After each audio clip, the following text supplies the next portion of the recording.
الحمد لله الذي رفع السماء بقدرته ودح الأرض بمشيئته واستوى على العرش بقوته ليس له بديل ولا عديل ولا شارك ولا مشارك ونشهد أن لا إله إلا الله وحده لا شريك له ونشهد أن سيدنا وسندنا ومولانا ومولانا محمدا عبده ورسوله الذي أرسل بالحق بشيرا ونذيرا وداعيا إلى الله بإذنه وسراجا منيرا أما بعد فأعوذ بالله من الشيطان الرجيم بسم الله الرحمن الرحيم اقرأ باسم ربك الذي خلق خلق الإنسان من علق اقرأ وربك الأكرم الذي علم بالقلم علم الإنسان ما لم يعلم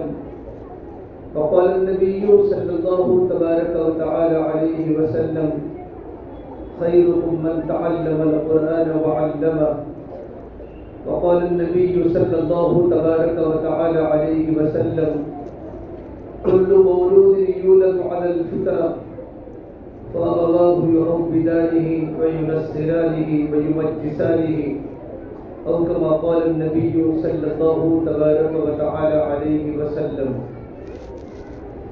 بڑے محترم پیارے بھائیوں، آج کا دن بہت بڑی خوشی کا دن ہے. ماشاءاللہ مدرسے کے اساتذہ کے ساتھ یا اس مدرسے میں پڑھنے والے چھوٹے چھوٹے طلباء بھی ہیں اور ان کے والدین بھی بیٹھے ہیں. عجیب قسم کا منظر ہے، خوشنما. بچوں نے آخری سبق ہمارے سامنے قرآن پاک کا ناظرہ کا سنایا. پروردگار عالم ان بچوں کے سینوں کے اندر بھی کلام پاک کو محفوظ کرے اور تمام کے تمام پڑھنے والے طلباء کی بچوں کی زندگی کو اللہ تعالیٰ قرآنی بنائے. یہ جو ہمارا مدرسہ تعلیم القرآن ہے، تعلیم القرآن ہے، بڑی تعداد میں ماشاءاللہ یہاں بچے پڑھ رہے ہیں. آپ ہی کے بیٹے ہیں اور آپ ہی کے بچے ہیں. بچوں نے جو ہمارے سامنے جو پروگرام پیش کیے، ان سے بچوں کی صلاحیتیں ہمارے سامنے آئی. ہمیشہ جو پھل ہے وہ درخت سے پہچانا جاتا ہے. جب بچوں میں اتنی زبردست صلاحیت ہے، کیپیسٹی ہے، تو ان کو پڑھانے والے جو اساتذہ ہوگی، ان بچوں کے پیچھے کیا محنت ہوگی. درخت مضبوط ہوتا ہے تو پھل آتا ہے. اس لیے ہمیں ان مدارس کی مکاتب کی قدر کرنے کی بڑی ضرورت ہے. ہمارے سامنے بچوں نے، چھوٹے چھوٹے معصوم بچوں نے جو حدیث نبویہ پیش کی اور بالکل چھوٹے مدرسے کے چھوٹے چھوٹے پھولوں نے ہمارے سامنے قیمتی قیمتی نصیحتیں پیش کی. ایک ایک بات انسان کی زندگی بدلنے کے لیے کافی تھی. ہماری ہی اولاد ہے، ہماری ہی بیٹیاں ہیں، ہمارے ہی بیٹے ہیں جن کو تعلیم ہمارے مدرسے میں مل رہی ہے اور ان کے پیچھے کتنی محنت ہو رہی ہے. مکاتب قرآنیہ، مدارس اسلامیہ، یہ اللہ تبارک و تعالیٰ کی بڑی نعمت ہے. اور اللہ تبارک و تعالیٰ اپنے بندوں کو جب کوئی نعمت دیتا ہے تو نعمت پر شکر ضروری ہے. اللہ تبارک و تعالیٰ کی ترتیب ہے لیکن شکرتم لازیدنکم. اگر تم اللہ تبارک و تعالیٰ کی نعمت پر شکر کرتے رہو گے تو پروردگار عالم نعمت کو باقی بھی رکھے گا اور نعمت میں ترقی بھی دے گا. نعمت کو اللہ تعالیٰ باقی بھی رکھے گا اور نعمت میں اللہ تبارک و تعالیٰ ترقی بھی دے گا. ہمارا مدرسہ باقی تو رہے گا لیکن دن بدن ہمارے مدرسے میں ترقی ہوتی رہے گی. یہی بچے مستقبل کے بہت بڑے قیمتی ہیرے ہیں اور یہ ہمارا قیمتی سرمایہ ہے. بشرطے کہ ان بچوں کے فارغ ہونے کے بعد ماں باپ نے بچوں کی تربیت کی. مدرسے میں تعلیم ملتی ہے، تربیت کا تعلق ماں باپ سے ہے. فرمایا اللہ کے نبی صلی اللہ علیہ وسلم نے کہ ہر بچہ جو گھر میں پیدا ہوتا ہے وہ فطرت ایمان پر پیدا ہوتا ہے، فطرت اسلام پر پیدا ہوتا ہے. کل مولود یولد علی الفطرہ. بچے کی فطرت کے اندر ایمانی صفات ہوتے ہیں، بچے کی فطرت کے اندر اسلامی خوبیاں ہوتی ہیں. فَأَبَوَاهُ يُهَوِّدَانِهِ وَيُنَصِّرَانِهِ وَيُمَجِّسَانِهِ. بچے کے ماں باپ بچے کو یہودی بناتے ہیں. اگر ماں باپ یہودی ہیں تو اولاد یہودی بنتی ہیں. ماں باپ نصرانی ہے تو بیٹا عیسائی بنتا ہے. ماں باپ مجوسی ہیں تو اولاد مجوسی بنتی ہیں. ماں باپ مسلمان ہے لیکن صرف نام کی مسلمان ہے. نہ ماں باپ کو نماز کا پتہ ہے، نہ قرآن کا پتہ ہے، نہ علم کا پتہ ہے، نہ اساتذہ کا پتہ ہے. مدرسے میں میرا بیٹا کیا پڑھتا ہے، قرآن میں کہاں اس کا سبق ہے. صرف دنیا کی محبت کے ساتھ زندگی ماں باپ گزارتے ہیں اور بچوں کی نہ تعلیم کی فکر ہے، نہ تربیت کی فکر ہے، نہ اللہ تبارک و تعالیٰ کے احکام کا پتہ ہے، نہ آپ صلی اللہ تبارک و تعالیٰ علیہ وسلم کی زندگی کا اور اللہ کے نبی کے طریقے کا پتہ ہے. تو جیسے ماں باپ کی زندگی ہوتی ہے، ماں باپ کی زندگی کا اثر آٹومیٹک اولاد پر ہوتا ہے. علماء نے لکھا ہے جب ماں اپنے بیٹے کو دودھ پلاتی ہے تو خالی ماں اپنے بیٹے کو دودھ نہیں پلاتی، بلکہ ماں کی زندگی میں اگر نیکی ہوتی ہے اور ماں کی زندگی میں تقویٰ ہوتا ہے اور ماں کی زندگی میں اللہ تبارک و تعالیٰ کا ڈر ہوتا ہے تو وہ ماں جب اپنے بیٹے کو دودھ پلاتی ہے تو دودھ کے پلانے کے ساتھ ساتھ ماں کی نیکی کا اثر اور ماں کے تقوی کا اثر اولاد کے دل کے اندر منتقل ہوتا رہتا ہے. خدا نہ کرے ماں باپ کی زندگی میں تقویٰ نہیں ہے اور ماں کی زندگی میں خاص طور پر بے دینی ہے. ماں بھی فیس بک کی عادی ہے اور واٹس ایپ کی عادی ہے اور گانا سننے کی عادی ہے اور سیریلوں کے دیکھنے کی عادی ہے. وہی ماں جب اپنے بیٹے کو دودھ پلاتی ہے تو ماں کی جو زندگی ہوگی یہ زندگی کا اثر اولاد کے دل کے اندر منتقل ہوتا رہتا ہے غیر مخصوص طریقے سے. یہ تو اللہ کا بڑا کرم اور احسان ہے کہ اللہ تبارک و تعالیٰ نے ہمیں اسے ماحول میں پیدا فرمایا. اس ماحول میں علماء کرام کی جماعتوں کی جماعتیں ہیں، مستقل مدرسہ کا نظام ہے. ہمارے پاس ایک انتظامیہ کمیٹی ہے جو مدرسے کی نگرانی کر رہی ہے. اساتذہ بچوں کو پڑھاتے ہیں. ہم پڑھتے مدرسے میں الحمدللہ رب العالمین، تمام تعریف اس اللہ تبارک و تعالیٰ کے لیے ہے جو سارے جہانوں کا پالنہار ہے. یہ عربی زبان میں بچوں کو پڑھایا جاتا ہے. اگر کوئی انسان یوں کہے الحمدللہ، الحمد کی جگہ الحمد پڑھے، بڑی ہاں کی جگہ چھوٹی ہاں پڑھے تو نماز ٹوٹ گئی. معنی یہ ہوگا تمام پھٹے پرانے کپڑے اللہ کے لیے. مستقل صحیح تجوید کے ساتھ ایک ہوتا ہے تا، ایک ہوتا ہے تو، ایک ہوتا ہے سین، ایک ہوتا ہے صاد، ایک ہوتا ہے ثا، ایک ہوتا ہے صاد. الگ الگ مخارج. انگلش میں صرف ایس بولا جاتا ہے لیکن عربی میں ایک ہی حرف الگ الگ زبان کے مخرج سے نکالا جاتا ہے اور مخرج کے بدلنے کی بنیاد پر معنی بدل جاتا ہے. قلبن کے معنی ہوتا ہے ڈوگ کتا اور قلبن کے معنی ہوتا ہے دل. اللہ فرماتے ہیں ما کان لرجل من قلبین فی جوفہ. اللہ تعالیٰ نے کسی انسان کی باڈی میں دو دل نہیں بنائے. اگر کوئی انسان قرآن کریم کو پڑھے اور یوں پڑھے ما کان لرجل من قلبین فی جوفہ کہ اللہ نے کسی انسان کی باڈی میں دو کتے نہیں بنائے، نماز ٹوٹ گئی صرف قوف کو کاف پڑھنے کی وجہ سے. اللہم صلی علی محمد، اے پروردگار عالم آپ محمد صلی اللہ تبارک و تعالیٰ علیہ وسلم پر درود بھیجو، رحمت بھیجو. اگر کوئی انسان صوت کی جگہ پر سین پڑھے نماز کے دوران اللہم صلی علی محمد تو مجھے ترجمہ پڑھ کے ڈر لگتا ہے معنی یہ ہو جائے گا یہ اللہ نعوذ باللہ تو اپنے نبی پر تلوار کھینچ. صرف صوت اور سین کے اندر کتنے معنی کا فرق ہے. الحمدللہ یہ مدارس میں تجوید سے قرآن کریم کو پڑھایا جاتا ہے. ہمارے بچے قرآن کریم کو تجوید سے سیکھتے ہیں. سے مدارس اسلامیہ مکاتب قرآنیہ کی مجوہرات کو قدر کرنے کی ضرورت ہے. ہمارے ہندوستان کے بہت بڑے بزرگ حاجی امداد اللہ مہاجر مکی رحمۃ اللہ علیہ جن کی قبر مکہ المکرمہ کا قبرستان جنت المعلا میں ہے. اللہ نے ان سے بڑے بڑے دینی کام لیے. ان کے بڑے بڑے شاگرد ہیں. وہ فرماتے ہیں اللہ نے مجھ سے دینی بڑے بڑے کام لیے.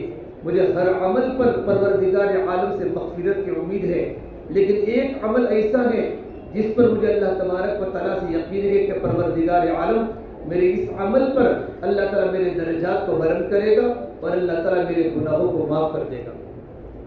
تو طلباء نے پوچھا شاگردوں نے حضرت وہ کون سا عمل ہے جس عمل پر آپ اتنا یقین کے ساتھ کہتے ہیں کہ اللہ تبارک و تعالیٰ ہمارے گناہوں کو معاف کر دے گا. تو حاجی امداد اللہ مہاجر مکی نے فرمایا کہ میں نے ہندوستان میں جہاں جہاں پر میں نے مکاتب کی جال بچھائی ہے اور مسلمانوں کے بچے اللہ کا کلام پڑھتے ہیں اور مسلمانوں کے بچے قرآن کریم کو پڑھتے ہیں، جگہ جگہ پر، گلی گلی میں، گاؤں گاؤں میں، بستی بستی میں، دیہاتوں میں میں نے مکاتب کا قیام کیا ہے، میں نے مکاتب کی جال بچھائی ہے۔ اس عمل پر مجھے پروردگار عالم سے مغفرت کی امید ہے کہ پروردگار عالم مجھے معاف کر دے گا۔ یہ کتنا بڑا عمل ہے۔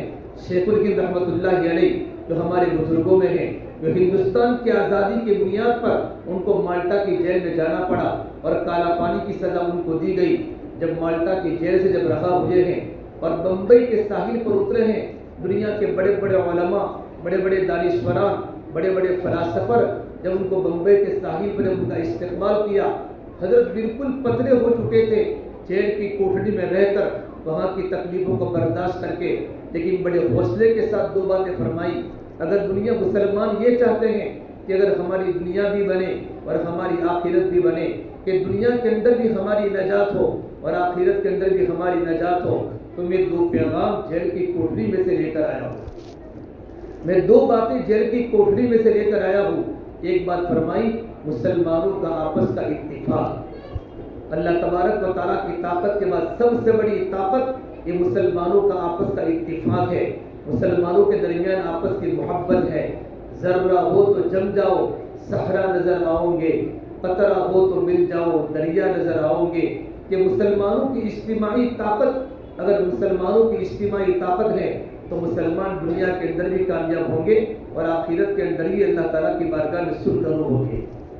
دوسری بات، میں جو جیل کی کوٹڑی میں جس سبق کو لے کر آیا ہوں، یہ بات ہے کہ مسلمان جگہ جگہ پر قرآن کریم کی تعلیم کو عام کرے، قرآن کریم کی تعلیم کو لفظاً بھی عام کیا جائے اور قرآن کریم کی تعلیم کو معناً بھی عام کیا جائے۔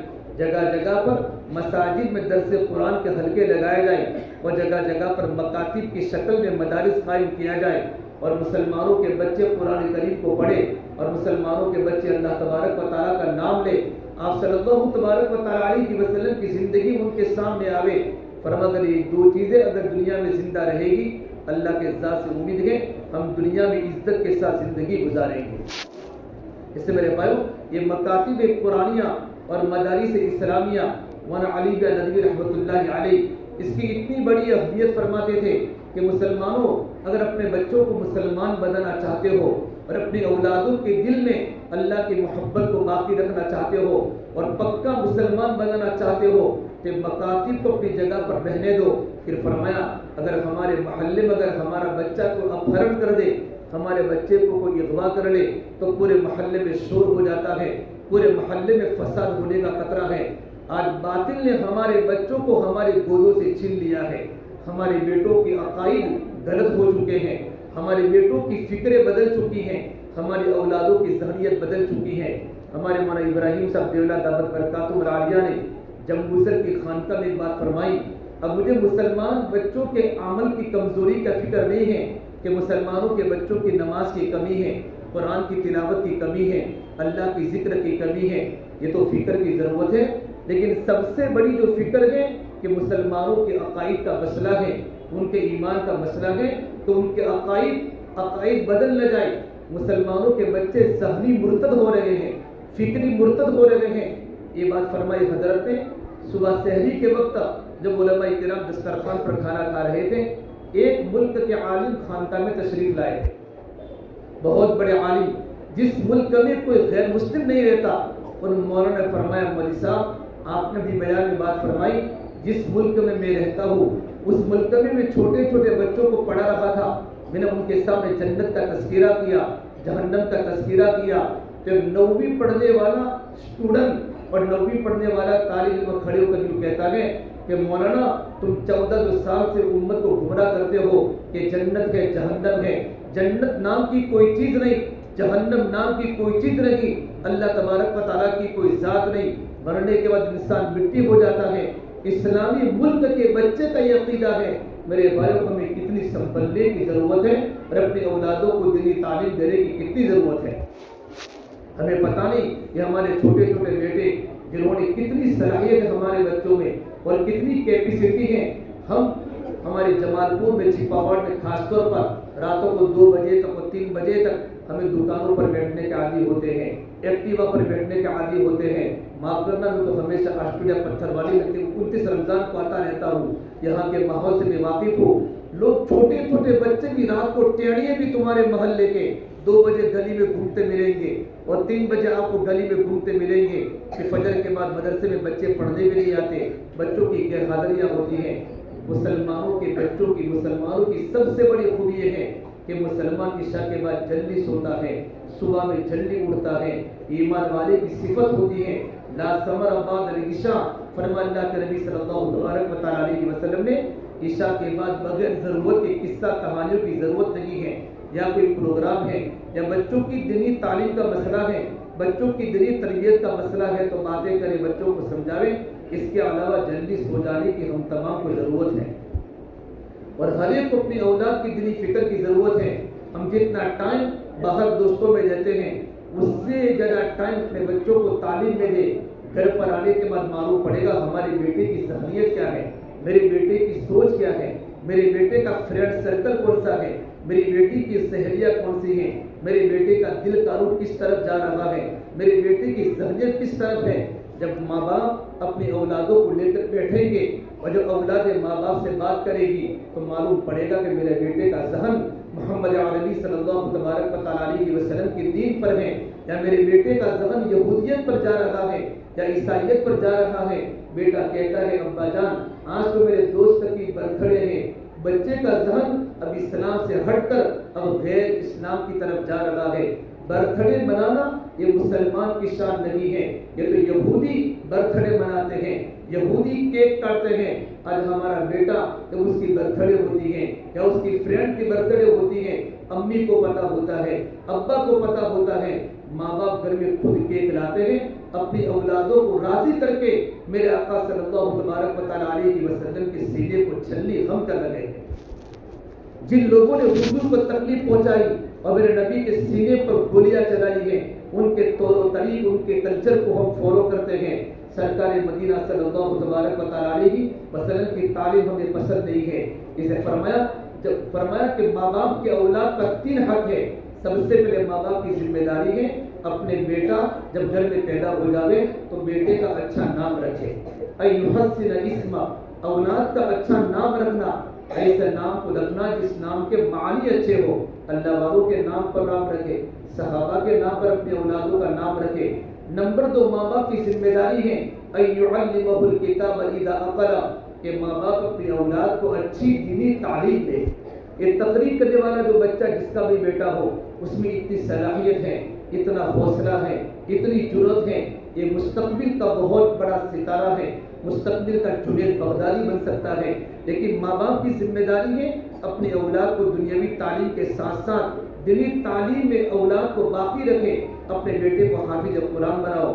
ہمارے استاد محترم قاری محمد صدیق صاحب سانسرودی ترکیسر کے بہت بڑے قاری، صرف گجراتی نہیں ہندوستان کے بہت بڑے قاری ہیں جن کے ہاتھوں پر اللہ تبارک و تعالیٰ نے ہزاروں انسانوں کی زندگیوں کو پلٹا ہے. اور قرآن کریم کو کن لہجوں میں پڑھنا، قرآن کریم کو کن باریکیوں سے پڑھنا، حسین آواز سے قرآن کریم کی تلاوت کا کرنا، یہ اللہ تبارک و تعالیٰ نے ان کے ذریعے کتنے قرآن کی جماعتوں کو پیدا فرمایا. وہ فرماتے ہیں کہ 3 سال پہلے میں کینیڈا گیا اور کینیڈا کے اندر مسابقہ کمپٹیشن تھا. ایک 9 سال کا بچہ جو مکمل حافظ قرآن کا کمپٹیشن میں آیا، 9 سال کا بیٹا ہے اور اپنا گجراتی کے سرتی ہیں، قرآن کریم کا حافظ ہے. بہت سارے طلبہ تھے گجرات کے وہاں کمپٹیشن میں کینیڈا میں. اس بچے کا نمبر نہیں آیا، اس بچے کی آنکھوں میں آنسو آ گئے. وہ لڑکا چلا گیا. بچہ جب 10 سال کا ہوا 2 مرتبہ کمپٹیشن میں آیا، 2 مرتبہ بچے کا نمبر نہیں آیا. جب تیسری مرتبہ 2011 میں آیا اس بچے نے مسابقہ میں اول پوزیشن حاصل کی. تو اس کے ابا نے کہا قاری صاحب میں اپنے بیٹے کو اول پوزیشن پر لانے کے لیے میں اپنے بیٹے پر محنت کراتا رہا. قرآن کریم میں 450 جگہ سے الگ الگ مقامات پر میں سوال کر کے اپنے بیٹے کو تیار کر کے لایا ہوں. اور پھر فرمایا قاری صاحب فرماتے ہیں 4 سال کے بعد وہ لڑکا 12 سال کی عمر میں پوری بخاری منہ پہ کر دی. قرآن کریم کا حافظ، پوری بخاری شریف صحیح سرد متن کے ساتھ پوری بخاری کے حدیثوں کا حافظ. ابھی آپ نے دیکھا ایک چھوٹا سا بچہ حدیث کو بول رہا تھا، ایک چھوٹا سا بیٹا پوری حدیث بول ڈالی. ان فی الجسد لمضغہ فإن صلحت صلح الجسد کلہ وإن فسدت فسد الجسد کلہ الا وہی القلب، کہ انسان کے باڈی میں گوشت کا لوتھڑا ہے، کہ وہ لوتھڑا صحیح سالم ہوتا ہے، پوری باڈی صحیح سالم ہوتی ہے، وہ گوشت کا لوتھڑا جب خراب ہو جاتا ہے پوری باڈی خراب ہو جاتی ہے، اور وہ انسان کا دل ہے۔ ایک اتنی معصوم توتلی زبان کا بچہ جب میرے نبی کی حدیث کو پڑھ سکتا ہے، اس میں کیا کیپیسٹی ہے، کیا صلاحیت ہے۔ اس کے ماں باپ نے اپنی اولاد کو جمال پور کی گلیوں میں نہیں چھوڑا اور کینیڈا کی گلیوں میں نہیں چھوڑا، اپنی اولاد کی فکر کرتے رہے کہ میرا بیٹا مستقبل کا ستارہ بن سکتا ہے۔ مدرسے کے جلسے میں بیٹے کی صلاحیت ماں باپ کی آنکھوں کے سامنے آئی ہے، اور ہماری ذمہ داری ہے ہمارا بیٹا ہزاروں نوجوانوں کی زندگی کو بدلنے کا ذریعہ بنے گا، ملک کو اٹھانے کا ذریعہ بن سکتا ہے، لیکن ماں باپ خود بھی دیندار بنے اور اپنے اولادوں کو دیندار بنانے کی فکر کریں۔ قرآن کریم اللہ تعالیٰ فرماتے ہیں یا ایھا الذین آمنوا قوا انفسکم واہلیکم نارا، ایمان والوں اپنے آپ کو اپنے گھر والوں کو جہنم کی آگ سے بچاؤ۔ حضرت علی رضی اللہ تعالیٰ سے آیت کی تفسیر میں لکھتے ہیں علموا اولادکم الدین، اپنی اولادوں کو اللہ تبارک و تعالیٰ کا دین سکھاؤ۔ ایک مرتبہ اللہ کے نبی صلی اللہ تبارک و تعالیٰ علیہ وسلم، حضرت عائشہ فرماتی ہیں میں اللہ کے نبی کے پاس گھر میں لیٹ پہنچی تو حضور نے فرمایا عائشہ آپ تم گھر میں بہت لیٹ آئی، کہاں گئی تھی؟ یا رسول اللہ صلی اللہ علیہ وسلم میں آپ کے پاس آ رہی تھی لیکن میں مسجد نبی کے آگے سے گزری تو میں نے ایک قاری کو قرآن کریم کو پڑھتے دیکھا، ایک نوجوان اتنا اچھا قرآن کریم کو پڑھ رہا تھا کہ میرا دل قرآن کریم کی محبت میں بھر گیا، میں اس کا قرآن کریم کو سننے لگی۔ کہا سرکار تم بھی چلو۔ پھر اللہ کے نبی صلی اللہ تبارک و تعالیٰ علیہ وسلم مسجد نبی کے باہر کھڑے رہے تو حضرت سالم مولا ابو حذیفہ جو بالکل غلام ایسا قرآن کریم پڑھ رہا تھا کہ اللہ کے نبی کی آنکھوں میں آنسو آ گئے۔ میرے نبی نے فرمایا الحمدللہ الذی جعل فی امتی مثل ھذا، تمام تعریف اللہ تبارک و تعالیٰ کے لیے ہے جس نے میری امت میں سے قرآن کریم کو پڑھنے والے اللہ کو نے پیدا فرمائے۔ وہ سالم کون تھا؟ سالم کون تھا؟ مدینہ منورہ کا ایک تاجر سلام بن جبیر، یہ ملک شام میں گیا تجارت کی غرض سے، ملک شام میں تجارت کی غرض سے گیا۔ اس نے بہت سی چیزیں تجارت کی لی کہ مدینہ منورہ جا کر میں تجارت کو کروں گا، بہت سی چیزیں وہاں سے لی۔ یہ غلام جس کا نام تھا سالم، یہ ملک شام کے بازار میں بک رہا تھا، نہ شکل اچھی، نہ صورت اچھی، نہ رنگ اچھا، بالکل کالا کلوٹا غلام۔ پہلے زمانے میں غلام چیزوں کی طرح بکتے تھے۔ سلام بن جبیر نے سوچا چلو اس غلام کو بھی خرید لے، مدینے میں کوئی اس کو خرید دے گا۔ اس کو لے کر مدینہ منورہ کے مارکیٹ میں آیا، جتنی چیزیں ملک شام سے وہ لے کر آیا تھا تمام کی تمام چیزیں ملک شام میں بک گئی، لیکن یہ غلام مدینہ منورہ کی سخت ترین دھوپ میں کھڑا ہے، مدینہ منورہ کے بازار میں کوئی خریدنے والا نہیں، نہ شکل اچھی ہے، نہ عقل اچھی ہے، چہرے کا رنگ کالا ہے۔ مدینہ منورہ میں ایک لڑکی تھی جن کا نام تھا سبیتا، بڑی ہمدرد تھی، دل میں خیر خواہی تھی، دل میں امت کے بارے میں خدمت کا جذبہ تھا۔ اس نے سوچا یہ نوجوان غلام ہے، کوئی خریدنے والا نہیں ہے، مدینہ منورہ کی دھوپ میں کھڑا ہے۔ اس سبیتا نے قیمت دے کر اس غلام کو خرید لیا۔ تھوڑی دیر کے بعد ابو حذیفہ رضی اللہ تعالیٰ عنہ جو مکہ المکرمہ کے تاجر تھے، بعد میں اسلام قبول کیا، وہ بھی ملک شام سے مدینہ منورہ آئے اور مدینہ سے ان کو مکہ المکرمہ جانا تھا۔ ان کو کسی نے کہا کہ مدینہ منورہ میں ایک لڑکی ہے جن کا نام سبیتا ہے، اس کی تعریف سنی، اس کے دل میں ہمدردی ہے، خیر خواہی ہے۔ ایسے غلام کو خریدا جس غلام کو خریدنے کے لیے پورے مدینے میں کوئی تیار نہیں تھا، تب وہ حذیفہ نے اس لڑکی سے نکاح کا پیغام بھیجا۔ لڑکی کے ماں باپ نے سوچا مدینہ مکہ المکرمہ کے بزنس مین ہے، مکہ المکرمہ کا تاجر ہے، اچھے خاندان کا ہے، اپنی بیٹی کا نکاح کروا لیا۔ جب بیٹی کا نکاح ابو حذیفہ سے ہو گیا تو سالم غلام بھی اس لڑکی کے ساتھ آ گئے، چند دن مدینہ منورہ رہے۔ چند دن کے بعد ابو حذیفہ جب مکہ المکرمہ جانے لگے، اپنی بیوی سبیتا کو بھی ساتھ میں لیا، تو ایک غلام سالم بھی ساتھ میں مکہ المکرمہ آیا۔ مکہ المکرمہ جانے کے بعد عثمان ذی النورین رضی اللہ تعالیٰ عنہ یہ ابو حذیفہ کے دوست تھے، جب ان سے ملاقات کی تو عثمان ذی النورین نے برابر ملاقات نہیں کی، گرم جوشی کے ساتھ جس طرح ملاقات کا طرز ہوتا ہے، بلکہ نرم ملاقات کی۔ کہ عثمان تو ہم سے ناراض ہو، برابر ملاقات نہیں کرتے ہو؟ جب عثمان نے کہا میں محمد عربی صلی اللہ تبارک و تعالیٰ علیہ وسلم کے ہاتھوں پر ایمان قبول کر چکا ہوں، تم نے ایمان قبول نہیں کیا ہے اس لیے میں نے تم سے برابر مصافحہ نہیں کیا ہے۔ ابو حذیفہ عثمان ذی النورین کے بڑے مخلص دوست تھے کہ میں بھی ایمان قبول کرنا چاہتا ہوں۔ ان کے ہاتھ پر ایمان، پھر یہ دونوں اللہ کے نبی کی خدمت میں گئے، ایمان قبول کیا۔ ایمان کے قبول کرنے کے بعد اپنے گھر پر آ کر اپنی بیوی سمیتا کو فرمایا دیکھو میں نے ایمان قبول کر لیا ہے، اگر تم میرے نکاح میں رہنا چاہتے ہو تم ایمان قبول کر لو ورنہ میں تم کو طلاق دے کر فارغ کرتا ہوں۔ سمیتا نے کیسا نہیں ہو سکتا، میں بھی تو اللہ کے نبی کے ہاتھ پر ایمان قبول کرنا چاہتی ہوں۔ سمیتا نے ایمان قبول کیا تو غلام سالم نے ایمان قبول کیا۔ وہ سالم جن کو مدینے میں خریدنے کے لیے کوئی تیار نہیں تھا، میرے آقا صلی اللہ تبارک و تعالی علیہ وسلم کے مدرسے میں، جو مدرسے کا نام صفہ مدرسہ تھا، اس مدرسے میں داخلہ لیا اور وہ غلام وہ قرآن کا قاری بنا، وہ قرآن کا قاری بنا کہ مدینہ منورہ کی جو سب سے پہلے جو 3 مدرس ہیں، حضرت مصعب بن عمیر ہیں، عبد الرحمن عجلانی ہیں اور ایک جگہ پر سالم مولا حذیفہ ہیں۔ حضرت عمر فاروق جب ہجرت ہوئی، جب تمام صحابہ کرام ہجرت کر کے مدینہ منورہ پہنچے، ان کو نماز پڑھانے والا کوئی نہیں تھا۔ میرے آقا صلی اللہ تبارک و تعالی علیہ وسلم کے جانے کے پہلے ان تمام کے امام سالم مولا حذیفہ تھے۔ تو مدینہ کی یہودی یوں کہا کرتے تھے اس غلام کو بیچنے والا کوئی نہیں، خریدنے والا کوئی نہیں تھا، آج مسلمانوں کا امام بنا ہے۔ اتنا اچھا قرآن پڑھتا تھے، مسجد نبی میں رات کے اندھیرے میں جب مسجد میں قرآن کریم کو پڑھا کرتے تھے، مدینہ منورہ کی عورتیں گھروں میں رو پڑتی تھی اور اللہ کے نبی صلی اللہ تبارک و تعالی علیہ وسلم اپنے کمرے سے قرآن کریم سننے کے لیے گھر سے باہر آتے تھے۔ حضرت عمر کا جب انتقال کا وقت قریب آیا تو ہائے لے کر کہنے لگے کاش سالم زندہ ہوتے، کاش سالم زندہ ہوتے، کیونکہ سالم دنیا سے رخصت ہو چکے تھے، کاش سالم زندہ ہوتے تو مجھے کسی کو خلیفہ بنانے کی ضرورت نہیں تھی، میں سالم کو اپنا خلیفہ بناتا۔ کہ میں نے اللہ کے نبی کی زبان پر جملہ سنا ہے کہ سالم کے دل کی رگ رگ میں اللہ کی محبت ہے اور وہ اللہ کی محبت جو قرآن پڑھتے ہیں۔ میرے بھائی میں قصہ سنا کر آپ کو بتانا چاہتا ہوں، جس غلام کو کوئی خریدنے والا نہیں تھا، اس غلام کا اتنا بڑا مقام ہوا ہے کہ بڑے بڑے صحابہ کرام جن کے پیچھے نماز پڑھا کرتے تھے، میرے آقا صلی اللہ تبارک و تعالی علیہ وسلم ان کے قرآن کریم کو سننے کے لیے ترستے تھے۔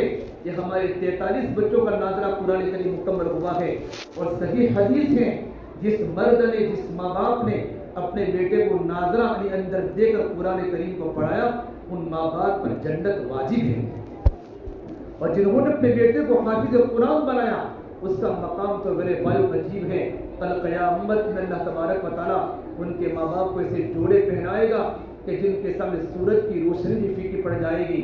اس لیے سب کچھ دنیا نہیں ہے، سب کچھ دنیا نہیں ہے، ارے مٹ جانے والی بھی کوئی سلطنت ہوتی ہے، ڈوب جانے والا بھی کوئی عروج ہوتا ہے، جس زندگی کو موت کھا جائے وہ بھی کوئی زندگی ہے، جس جوانی کو بڑھاپا کھا لے وہ بھی کوئی جوانی ہے، جس مال پہ فقر کا ڈر ہو وہ بھی کوئی مال ہے، جن عزتوں کے پیچھے ذلتیں ہو وہ بھی کوئی عزت ہے، جن محبتوں کے پیچھے نفرتیں ہو وہ بھی کوئی محبت ہے، جن گھروں کو اجڑ جانا ہو جہاں مکڑیوں کے جالے تن جانے ہو، کل بیت وَإِن طالت سلامتها، بڑے بڑے محل جا کر دیکھو تو صحیح آج وہاں مکڑیوں کے جالے ہیں، کوئی پوچھنے والا نہیں۔ اس سے میرے بھائیو اپنی اولادوں کو دیندار بناؤ، ان مدرسے کی قدر کرو، اہل علم کی قدر کرو، حامل قرآن کی قدر کرو، آپ کا بیٹا حافظ قرآن بنے۔